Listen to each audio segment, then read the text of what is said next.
আপনি আমি এমন একজন নবীর উম্মত যার সূরত ছিল তিনটি। যার সূরত ছিল কয়টি? আমার মুখে মুখে বলবেন।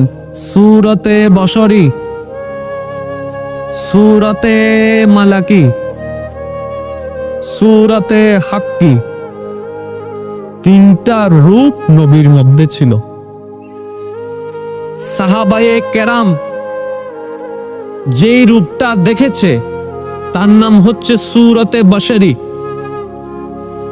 মক্কা মদিনার মানুষ চোখ দিয়ে নবীকে যেমন দেখেছে, এই যেমনটা হচ্ছে নবীর সেই রূপ, যেই রূপের নাম হচ্ছে সূরতে বশরি। ওই সিদরাতুল মুনতাহায় গিয়ে যেই রূপ দেখা হয়েছে, ফেরেশতারা দেখেছে, এটা ছিল সূরতে মালাকি।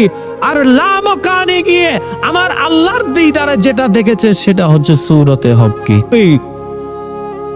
আরেকটু জোরে বলেন, কয়টি? একটা মজার হাদিস মনে পড়ছে, বলবো? আওয়াজ মনে হয় শোনার ইচ্ছা নাই। আপনি কোন নবীর উম্মত যার তিনটি সূরত ছিল?